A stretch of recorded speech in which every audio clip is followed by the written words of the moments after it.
अब तक आप सब ने देखा एक लाल मास्क वाला आदमी, एक अकेली लड़की और उसका टुकड़ों में कटा हुआ डेड बॉडी नदी में फेंक दिया गया। सब कुछ शुरू हुआ था एक झूठे इल्जाम से, जिसमें जल गए थे गौरव के माँ बाप। और अब शुरू होता है अगला चैप्टर, पार्ट 2। अगली सुबह एक मछुआरा, वो बड़ी उम्मीद से अपना कांटा फेंकता है। कुछ देर बाद उसे झटका लगता है। वो बोलता है, ओहो, बड़ी मछली फंसी है लगता है। वो जोर लगाकर डोरी खींचता है, लेकिन जैसे ही चीज बाहर आती है उसके पैरों तले जमीन खिसक जाती है। कांटे में मछली नहीं बल्कि एक लड़की का कटा हुआ सिर होता है, वही श्रेया का। उसकी खुली आंखें डर और हैरानी से भरी थीं।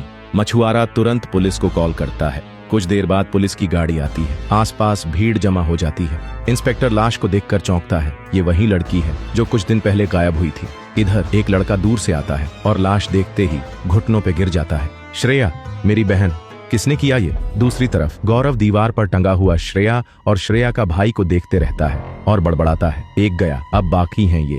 उधर इंस्पेक्टर राठौड़ रिपोर्ट पढ़ता है और गुस्से में फाइल मेज पर पटक देता है और बोलता है, ये कोई आम मर्डर नहीं है, ये सीरियल किलर है, बहुत शातिर है। पास खड़ा कांस्टेबल बोलता है, सर, लड़की का सिर मिला है, बाकी बॉडी पार्ट्स अभी भी गायब हैं। राठौड़ गुस्से में कहता है, हर एंगल चेक करो, पुराने केस उठाओ, ये पहला मर्डर नहीं है। उधर श्रेया का भाई रोते हुए उसकी राख उठाता है। उसके साथ खड़ा दोस्त बोलता है, रोनी, अब क्या करेगा तू? रोनी की आंखें लाल हैं। वो सिर्फ एक लाइन कहता है, जिसने मेरी बहन को मारा उसे जिंदा नहीं छोड़ूंगा। अब इंस्पेक्टर राठौड़ को एक पुराना केस याद आता है। 15 साल पहले एक फैमिली जली हुई मिली थी। कोई भी जिंदा नहीं बचा, लेकिन एक नाम फाइल में दर्ज था, गौरव राठौड़। इस नाम को दोबारा खंगालो, कहाँ गया था वो?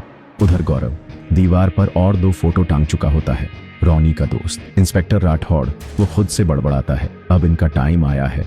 फिर वो एक अजीब सा नकाब निकालता है, इस बार लाल नहीं काला, और बोलता है, अब खेल असली शुरू होगा। उधर रोनी अपने दोस्तों के साथ एक रात प्लान बना रहा होता है, हम सब एक साथ मिलकर उस कातिल को ढूंढेंगे, मैं चुप नहीं बैठ सकता।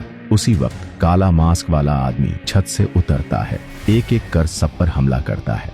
लेकिन जैसे ही रोनी पर वार करने वाला होता है, राठौड़ आ जाता है और गोली चला देता है। गौरव भाग जाता है और गायब हो जाता है।